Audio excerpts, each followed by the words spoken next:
Crispy, करारी और खस्ता पालक की फूली-फूली पूड़ियाँ। ख़ास बात यह है कि यह इतनी लाजवाब हैं, आपको इसको खाने के लिए ना तो किसी सब्ज़ी का इंतज़ार करना है पड़ेगा, ना अचार का। घर के बच्चे माँग-माँग कर खाएँगे।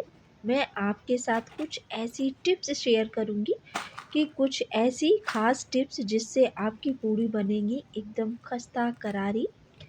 तो welcome to my YouTube channel. मैं Sunita Goyal cook with love में आपका स्वागत करती हूँ। तो चलिए रेसिपी स्टार्ट करते हैं। यहाँ पे मैंने 250 ग्राम पालक ले ली है। पालक तो बाज़ार में इस वक्त बहुत सारी आ रही है। तो इसको इस तरीके से हमें तोड़ लेना है, इसकी सॉफ्ट पत्तियों को, और मोटी डंडी बिल्कुल नहीं लेना है। डंडियों को अलग निकाल देना है, बस पत्तियां ही मैंने साफ करके ले ली है। 3 से 4 बार इसको पानी में अच्छे से मैंने धुल लेना है। धुलने के बाद इसको किसी टोकरी में निकाल देते हैं ताकि इसका जो एक्स्ट्रा पानी है वो निकल जाएगा। और उसके बाद हमें क्या करना है, तो वीडियो में अंत तक रहिएगा, फुल वॉच करिए। स्टेप बाय स्टेप मैं आपको सारी चीज़ें बताऊंगी। बहुत ही क्रिस्पी करारी आपकी पूड़ियाँ बन के रेडी होंगी। तो इधर मैंने कढ़ाई ली है। कढ़ाई में 1 से 1.5 गिलास भर के पानी डाल देती हूँ। थोड़ा सा नमक डालूंगी, बहुत ज़्यादा ना डालिएगा। थोड़ी सी इसमें चीनी डालेंगे ताकि हमारी जो पालक है इसका कलर चेंज ना हो। सभी चीज़ों को अच्छे से मिक्स कर लेते हैं। और उसके बाद जो हमने अपनी पालक को साफ करके धुल के रखा हुआ था वो डाल देते हैं। सारी पालक डाल देनी है। यहाँ मैंने 250 ग्राम पालक का इस्तेमाल किया है। अगर आप पूड़ियाँ ज़्यादा बना रहे हैं तो पालक की क्वांटिटी बढ़ा सकते हैं। और अब हम क्या करेंगे, पालक को ना लो फ्लेम पर बॉईल होने देते हैं। आप चाहें तो इसको ढक के बॉईल करिएगा या फिर ओपन रख के ही कर लीजिएगा, आपकी मर्जी है। पालक बहुत ही ईजी तरीके से बहुत ही जल्दी बॉईल हो जाता है। ये देखिए 2 से 3 मिनट में तुरंत ही। अगर आप पालक को गर्म पानी में भी डाल देंगे ना तो भी पालक अच्छे से बॉईल मतलब सॉफ्ट हो जाता है। डंडियों का इस्तेमाल तो हमने किया नहीं है।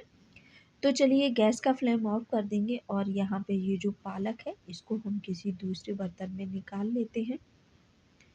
सारी पालक को हमने इसी तरीके से निकाल लेना है। और उसके बाद हम एक मिक्सी का जार लेंगे।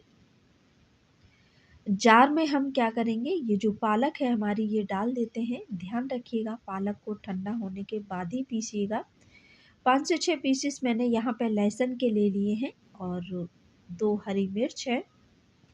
इसके बाद हम इसमें डाल देते हैं थोड़ा सा ही इसमें खड़ा जीरा, आधा चम्मच भर के लिया है वैसे मैंने। और सभी चीज़ों को क्या करेंगे, पीसेंगे। तो उससे पहले हम इसमें डालेंगे थोड़ा सा हरा धनिया। बहुत ही टेस्टी, बहुत ही ज़्यादा डिलीशियस हमारी पूड़ियाँ बन के रेडी होंगी। आप बच्चों को टिफ़िन में भी दे सकते हैं। तो चलिए इन सभी चीज़ों को हम पीस लेते हैं बिना पानी के इस्तेमाल किए। तो चलिए ये देखिए एकदम से क्रीमी सा हमारा जो पेस्ट है पालक का बन के रेडी हो गया है। और ये काफ़ी सॉफ्ट भी मतलब होती है ना पालक, तो बहुत ही क्रीमी सा पेस्ट बन के रेडी हुआ है। इसको हम एक बाउल में निकाल लेते हैं।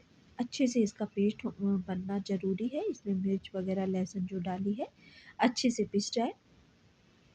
उसके बाद मैंने इसमें डाला है आधा कप भर के सूजी। जी हाँ, सूजी को अच्छे से इसमें हम मिक्स करेंगे। और यहाँ ये देखिए मिक्स करने के बाद ना इसको हम अच्छे से मिक्स करेंगे ताकि जो सूजी है हमारी वो अच्छी तरीके से फूल जाए। और इसके बाद हम इसमें डाल देते हैं यहाँ पे ये जो थोड़े से मसाले हैं, जिसमें लाल मिर्च का पाउडर है, अपने टेस्ट के अकॉर्डिंग डालिएगा। और उसके बाद हम क्या डालेंगे वो भी देख लेते हैं। तो यहाँ पे मैंने लेना है अपने टेस्ट के अकॉर्डिंग नमक। नमक हल्का ही रखिएगा, बहुत ही ज़्यादा टेस्टी लगेगा। हल्का नमक डालेंगे और उसके बाद हम इसमें डालते हैं अजवाइन। अजवाइन हमारी पूड़ियों को डाइजेस्ट करने में बहुत ही ज़्यादा फ़ायदेमंद रहती है। और उसके बाद हम इसमें 1 चम्मच भर के ऑयल डाल देते हैं, जिससे हमारी पूड़ियाँ ना बहुत ही ज़्यादा खस्ता क्रिस्पी बनेंगी।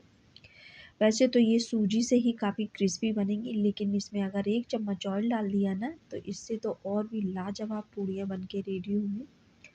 तो चलिए अब हम क्या करेंगे, इसको रेस्ट पे छोड़ देते हैं अब, और 5 से 6 मिनट के बाद हम इसको चेक करेंगे। तो आप देख रहे हैं सूजी जो है काफ़ी फूल गई है, और अब हमें इसमें डालना है यहाँ पे एक आलू बॉईल किया हुआ। बहुत ही ज़्यादा क्रिस्पी बनेगी, आलू भी डालेंगे ना तो इससे और भी ज़्यादा क्रिस्पी बनेगी, और कचौड़ियों का भी फ्लेवर आने वाला है हमारी पूड़ियों में। हमने इसमें एक आलू को कद्दूकस करके डालना है, और ऐसे आप मैश करके बिल्कुल ना डालिएगा। कद्दूकस करने से क्या होता है, आलू पूरा मैश हो जाता है, बिल्कुल भी इसमें लम्प्स नहीं रहते हैं। तो यहाँ मैंने इसको भी, ये जो पालक वाला घोल था उसमें अच्छे से मिक्स करेंगे। मिक्स करने के बाद आटे को मैंने पहले ही छान के रखा था, लेकिन उससे पहले हम इसमें डाल देते हैं 1 चम्मच भर के बेसन।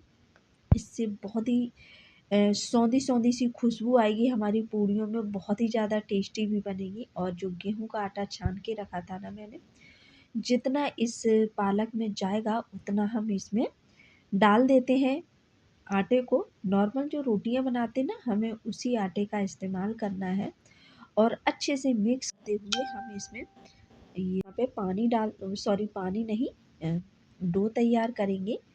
आप देख रहे हैं डो हमारा थोड़ा सा सख्त ही होना चाहिए, इस बात का भी हमें ध्यान रखना है, क्योंकि पूड़ियों का जो डो होता है वो थोड़ा सख्त लगता है रोटियों की अपेक्षा। तो डो तो हमारा रेडी हो चुका है, आप देख रहे हैं। चलिए 2 से 3 मिनट के लिए और रेस्ट पे छोड़ देते हैं ताकि आटा भी अच्छे से फूल जाए। तो चेक कर लेते हैं, आटा हमारा काफ़ी सॉफ्ट हो चुका है, बहुत ही प्यारा दिख भी रहा है, इसका कलर भी बहुत प्यारा है, एकदम से ग्रीन। और छोटे-छोटे पेड़े बनाएंगे हम इस तरीके से। आपकी मर्ज़ी है कि पूड़ियाँ आप कितनी बड़ी बनाना पसंद करेंगे। उसके बाद हम एक चकला बेलन लेते हैं, थोड़ी-सी आटे की डस्टिंग करेंगे और पूड़ियों को हम बेल लेते हैं। तो यहाँ पे आप अपने हिसाब से साइज़ रख सकते हैं पूड़ी का। कढ़ाई में ऑयल गरम करेंगे, पूड़ियाँ थोड़ी-सी 4 8 से 10 पूड़ियों को बेल के रख लीजिएगा पहले, उसके बाद फ्राई करिएगा, या फिर आप दोनों काम एक साथ कर सकते हैं तो बहुत अच्छी बात है। तो ये लीजिए, ऑयल अच्छे से गर्म हो जाना चाहिए, इस बात का हम ध्यान रखेंगे। और उसके बाद तो फिर देखिए रिजल्ट, एकदम से गुब्बारे जैसी फूली-फूली हमारी जो कचौड़ी सॉरी पूड़ियाँ हैं, वो बन के रेडी होंगी। देखिए कोई कुछ भी हमने वो नहीं किया है, लेकिन छोटे-छोटे टिप्स हैं जिसको आप ध्यान में रखिएगा तो आपकी पूड़ियाँ भी बहुत ही ज़्यादा खस्ता करारी बनेगी। आप देख रहे हैं एकदम से जैसे लग रहा है जैसे गुब्बारे को फुला दिया हो, ऐसी पूड़ियाँ बन के रेडी हो गई हैं। इन पूड़ियों को आप सफ़र में जा रहे हैं तो भी आप इन पूड़ियों को लेके जा सकते हैं, कोई सब्ज़ी वग़ैरह की ज़रूरत नहीं है। तो बहुत ही खस्ता करारी हमारी ये लीजिए सारी पूड़ियाँ रेडी हैं। आप इनको सुबह नाश्ते में बना के चाय के साथ भी एंजॉय कर सकते हैं, और टिफ़िन में भी दे सकते हैं। अगर आपके पास सब्ज़ी नहीं बना पाई है आपने, तो आप ये पूड़ियाँ ऐसे ही खा लीजिएगा, बहुत टेस्टी लगेगी। चाय के साथ भी एंजॉय कर सकते हैं, बिना सब्ज़ी के भी इनको खा सकते हैं। आप टिफ़िन में बनाइए, लंच में, डिनर में, कभी भी बनाइए। बहुत ही आसान है इनको बनाना, आसान के साथ-साथ ये काफ़ी हेल्दी है, पूड़ी हमारी काफ़ी क्रिस्पी भी है। आप इन बच्चों को लंच में दे सकते हैं, इसी बहाने बच्चे पालक भी खा लेंगे। बच्चे बहुत करते हैं पालक खाने के लिए। तो यहाँ सारी पूड़ियों को हमने रेडी किया है। मैंने तो आज छोले की सब्ज़ी बनाई थी पूड़ी के साथ, तो उसी के साथ एंजॉय किया है। आपने कैसे एंजॉय किया? ट्राई ज़रूर करिए मेरे तरीके से। रेसिपी पसंद आए तो चैनल को लाइक, शेयर, सब्सक्राइब ज़रूर करें।